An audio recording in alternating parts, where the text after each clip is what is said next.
Happy birthday, SMITE. My name's Inuki, and it's been almost 7 years now. Today, we're gonna take a look at where it all began. A trip down memory lane to Nostalgia Street.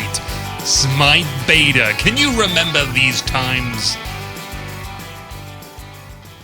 SMITE went into closed beta back in May 2012, open beta January 2013, and releasing finally in March 2014. That's a long time ago, and a question I frequently get asked is, Inuki, have you ever appeared in the top 5 plays?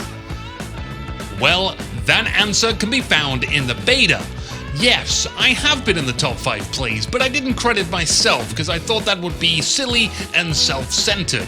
Episode 21 featuring Cyberman in 4th place. This play, you see me as Poseidon doing a lot of great dodges at the start, but eventually I do get grabbed by Sobek and the pain is put on me, and I still hate Zeus detonates to this day. Damn you, Zeus!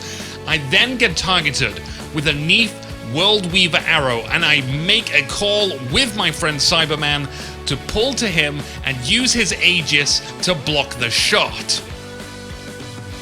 I think it was a really cool play as the emphasis is on the communication between two good friends, but let me know what you think in the comments. Maybe I should feature my glorious plays more.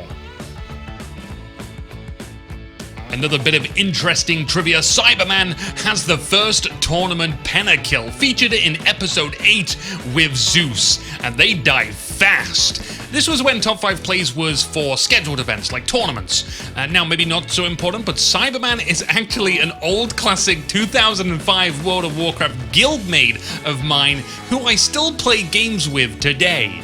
It was really exciting to see him wreck the battlefield whilst I was focusing on creating videos.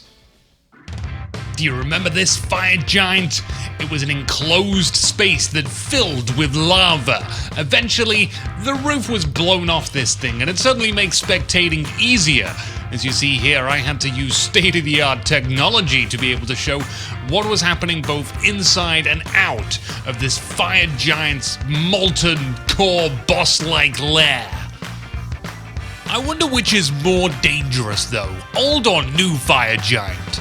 I think the new fire giant sure throws out a lot of attacks compared to the old one, but then again, you can see silhouettes through walls a long time ago.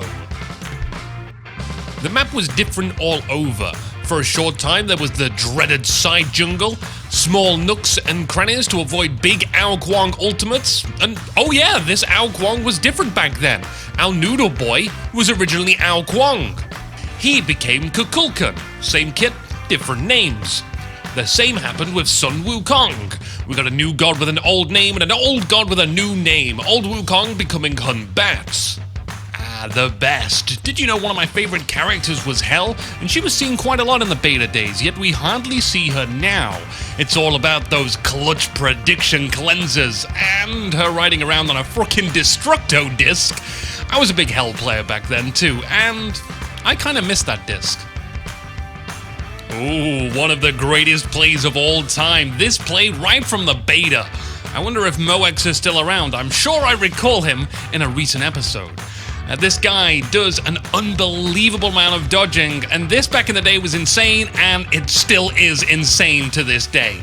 Let's have a listen. Ability evades and outgoing stuns. Notice how NoEx rides the wave to evade Neef and Chibalonke. The move's used to increase the gap, but a smart Neef locks his feet to the ground. Check out this fantastic kiss from Aphrodite blowing straight through 4 gods. He just has to wait for the whirlpool to wear off before escaping another mesmerize, and as a big finale, the World Weaver ultimate blocked by Agni. 25 dodges. Wow, I sound different, don't I? Well, it wasn't just the game that developed, all talented Hi-Rez has. There seems to be some kind of fascination with my voice, but I'm just a guy who likes seeing you guys tear each other to shreds. You know Denton, don't you? He's a little bit of my creation, born from the top 5 play series. Only I called him Barry. Here he is, here, featured in episode 16, and it wasn't long before a spark came at Hi-Rez to give this Cyclops a role, renaming him to Dentum, which is a far better name, of course. Then Dentum took the world by storm, appearing in many end screens.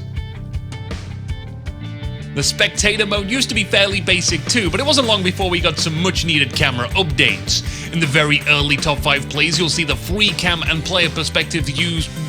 Wow, look at that team double body block, you beasts. With the Conquest map update though, along came a new camera angle, and that camera angle gave us a more traditional MOBA perspective. SMITE was getting popular fast, and these changes accommodated SMITE's rapidly growing interest as an esport title. And there's so many more things to remember too. Stacking buffs, Guan Yu's Amaterasu Ultimate Switcheroo, Odin's Super Stats. Certainly many fond memories and times worthy of celebration, but we're out of time. What can you remember about SMITE's origins? Let us know in the comments. For now though, happy birthday SMITE! My name's Inuki, and let's continue to make history in the jungle.